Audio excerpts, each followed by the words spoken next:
thank you first and foremost to everyone who's here. My name is Councilman Charles Slife. I represent Ward 17, and I'm a proud co-sponsor of pay equity and transparency legislation that's being introduced tonight.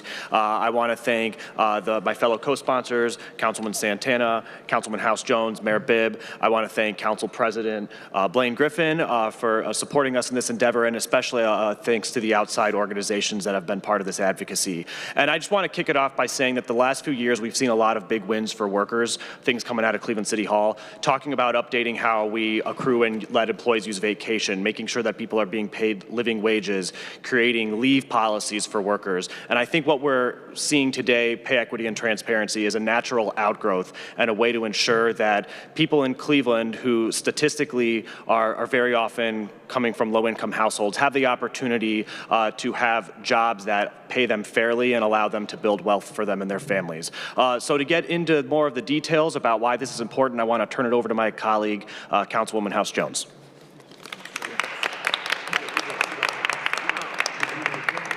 Well, good afternoon, everyone. We really want to thank you all so much for taking the time to be with us today.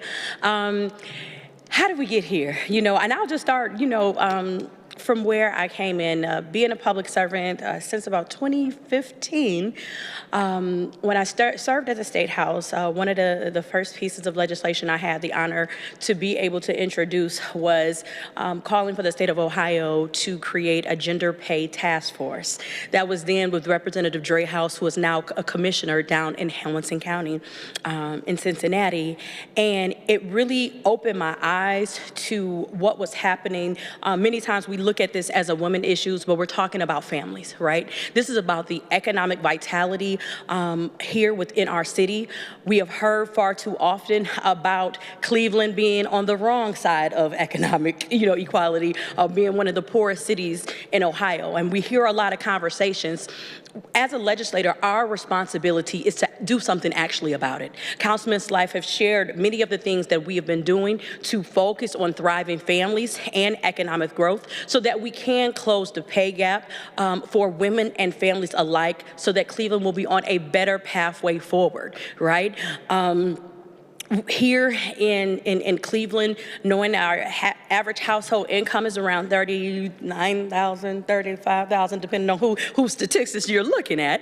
But when you look at communities like Ward 7 is $25,000. When you look at communities such as Councilman Stars in Ward 5, it's $19,000. We know that is not enough. And if there's an obligation and a responsibility that we here in the city of Cleveland have to do what we can to help workers have an equal footing when they are going for employment opportunities, to know where they start. A lot of times people want to judge you on your past, but when you are seeking employment, you are looking for opportunities to be a contributing member, and you are going to be adding to companies' bottom line. And we know our pay equity and transparency legislation that we are rolling out today will really position workers and companies to do right by workers, but for workers to be empowered to know where they should be going at the negotiation table, and then also having a level of cover of when you feel like something is a misstep, where can you actually go to do some further investigation? So I'm really looking forward to us going through the legislative process to see that pay equity and transparency is a reality in the city of Cleveland, and so that Clevelanders know that you have a city, you have public servants who are doing all that we can to increase the vitality of families here in the city of Cleveland. So with that being said, I'm going to pass it over to my joint sponsor, Councilman Slife, that will go specifically into the details of what is in the legislation, and then we will go into hearing the administration, having some stories, and then be willing to open up to questions. Councilman Slife.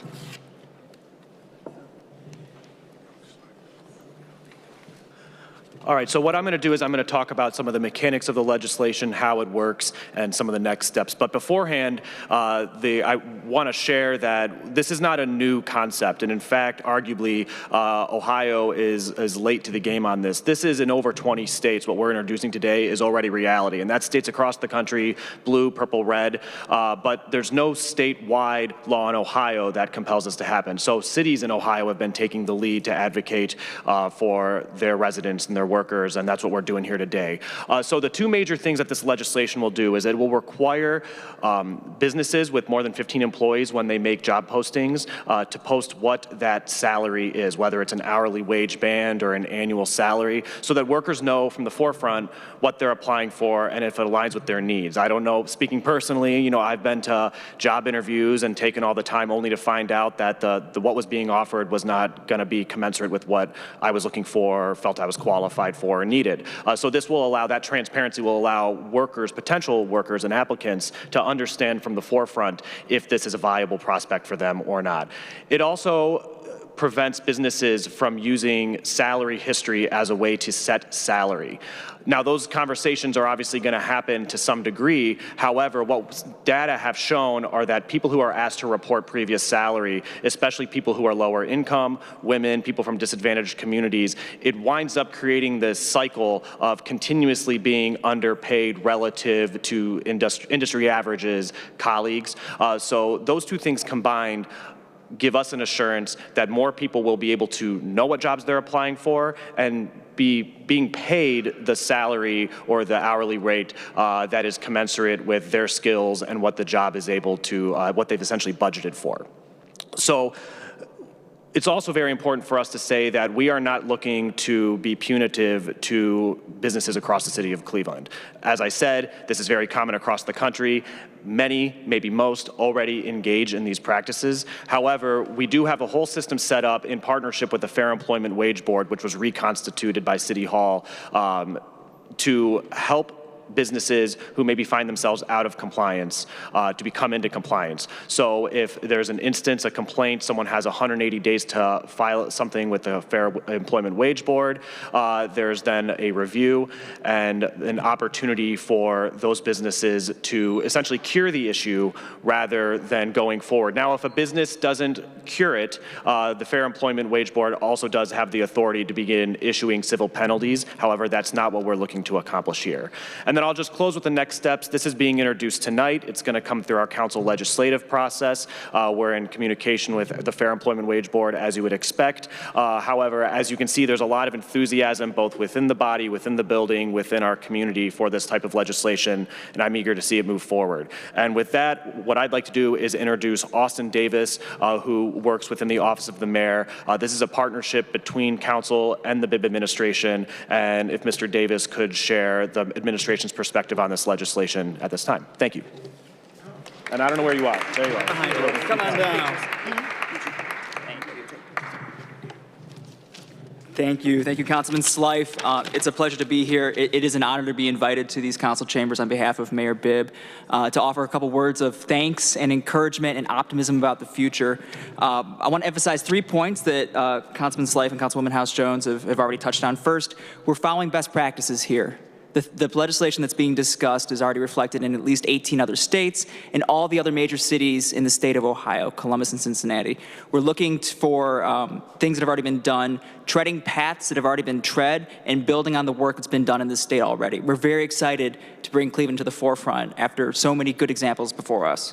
Second, together we've created a really ambitious pro-worker agenda here in the city of Cleveland. This is between the Bibb administration and the city council. This includes things like reestablishing the Fair Employment Wage Board, which lay dormant for 20 years. Things like preventing the city from contracting with firms that have engaged in wage theft. Things like creating that new parental leave benefit that Councilman Slife mentioned, and things like increasing the city's living wage or fair employment wage, making sure it's inflation adjusted every year so we can make sure workers who are doing business with the city are treated fairly. This is what happens when our branches work together. We can get so much more done, and this is an exciting opportunity to see it come to fruition here.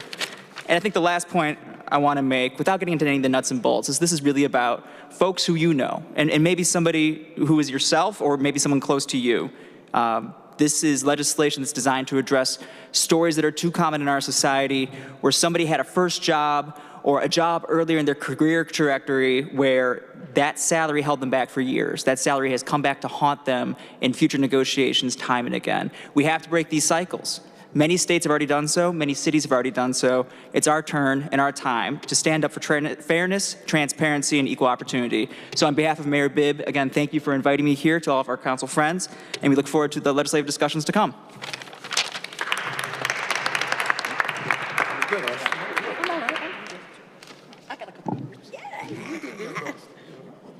And next, we would like to introduce Dr. Jennifer Bosco of Plexus, the Inclusive Hub Director, and she'll have some remarks.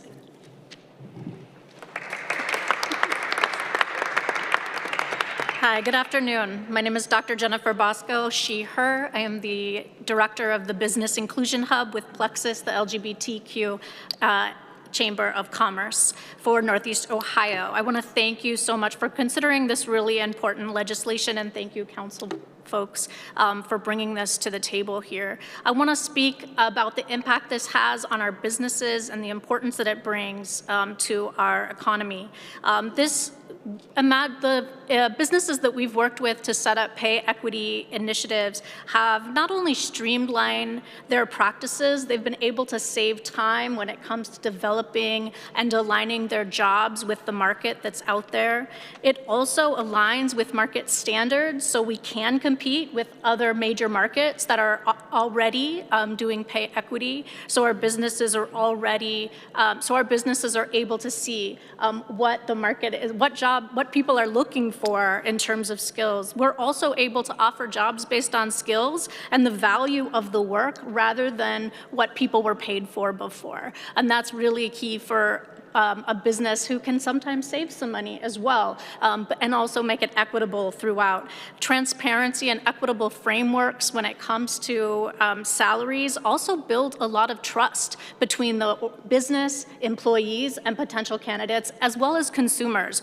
Our young workforce are looking for ethical and inclusive-minded businesses, and businesses who show up first with Pay Equity Forward are ones that they are going to be attracted to and apply to. We are seeing in the job market right now that potential employers are looking only and applying only for people who are posting their salaries. And businesses that we have seen that have implemented this have not only increased morale and productivity, they have decreased turnover, they've boosted their reputation, and in the end been able to increase performance metrics across the board. And so this is including profitability, innovation, reputation with employees and consumers, and position for long-term success. I want to thank you again for considering. Thanks. That's a good piece. Thank you, Doctor. I'd also like to introduce Sandra Ellington from SEIU Local 1, and who SEIU has also been very involved in this and obviously represents many workers within our region who do so much critical work, and their partnership in this process has been very valuable. So thank you.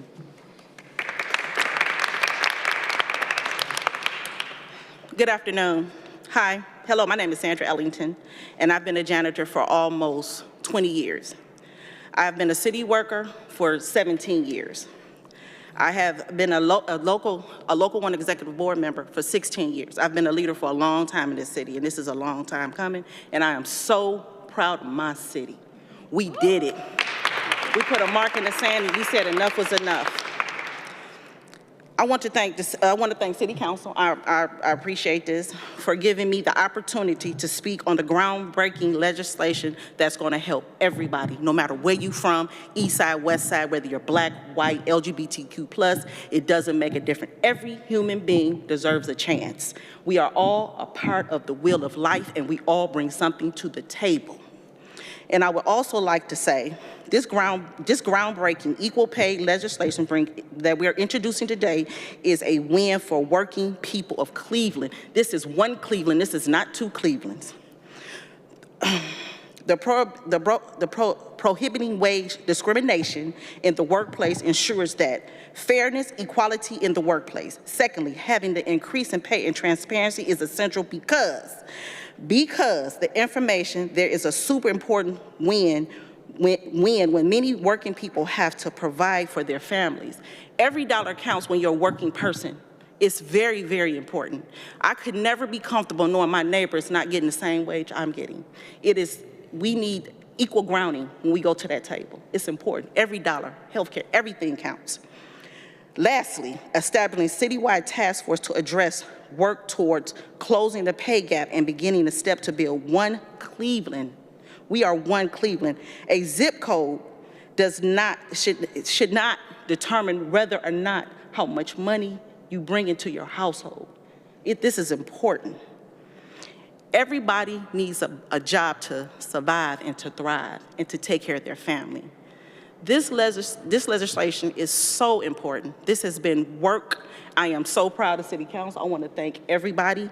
It was not only SEIU, it was Cleveland Jobs for Justice that played a part also, but I want to thank everybody, and I am so proud of my city. I have no words. I am extremely proud of y'all. Thank you.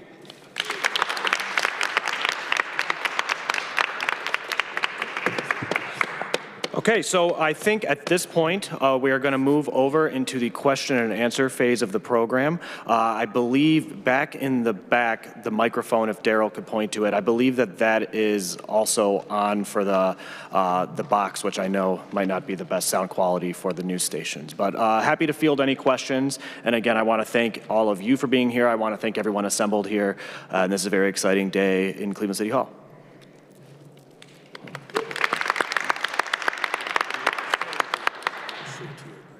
Any questions?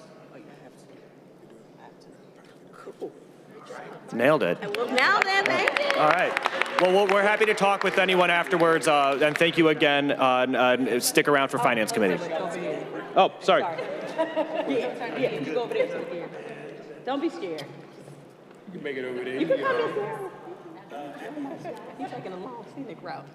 We just want to make sure that the question gets picked up by audio. That's the only thing. So, Sean's going to ask a question. Yeah.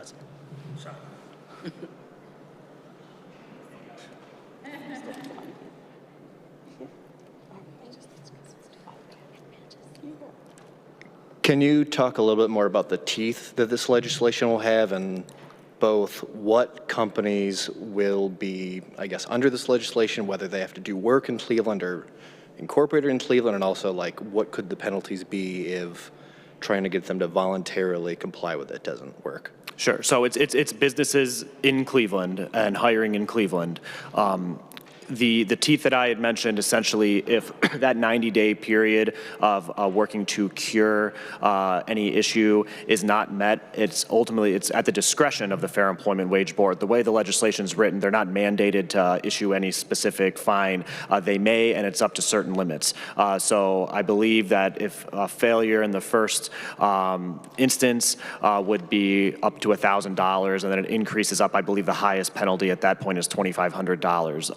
But again, it's been really important to us. You know, this is a learning curve, and for some, for others not. For our largest employers, especially those who operate interstate, they are doing this already because in order to operate in places, whether it's California or Montana or Kentucky, they have to do this already.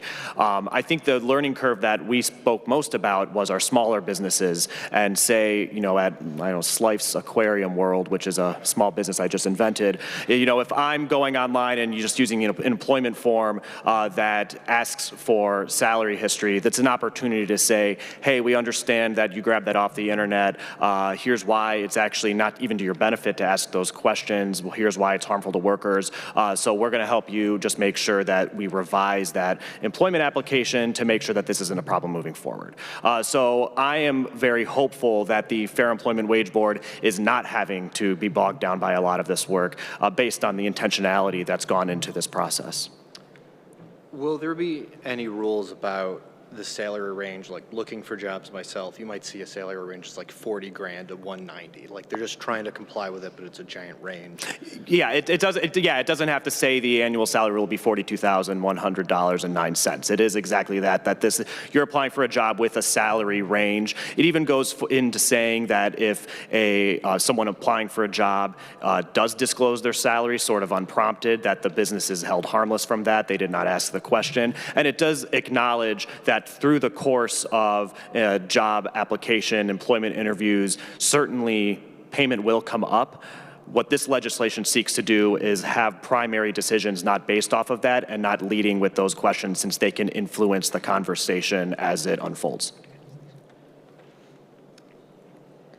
Can you talk a little bit about the task force that's outlined in this legislation? just start with that and I'll follow up. The Employment Wage Board or the group that's kind of come together? The press release said something about a task force that was going to be established to increase pay equity across the city.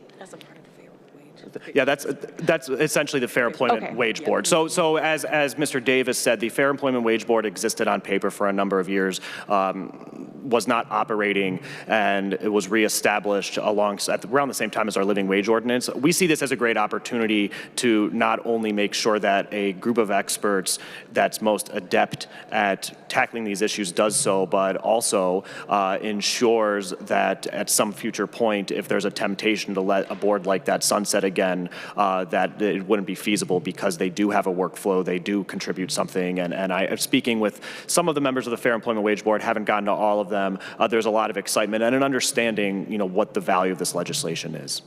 And how are you all going to make an attempt to make sure that businesses know about this? It sounds like it's kind of complaint-based, so just making sure that not only businesses know about this, but workers know that they can bring this to that board. Yes, so I'm so glad you brought that up. Communications, communications, communications. So Cleveland City Council is under our own process of understanding. Next week, we'll be having a hearing about ways that we can improve our communication channels and working in partnership with the BIB administration, who is absolutely supportive of this legislation.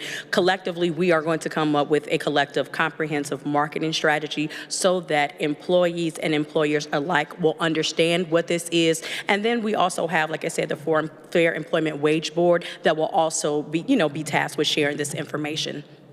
Thank you. You're welcome.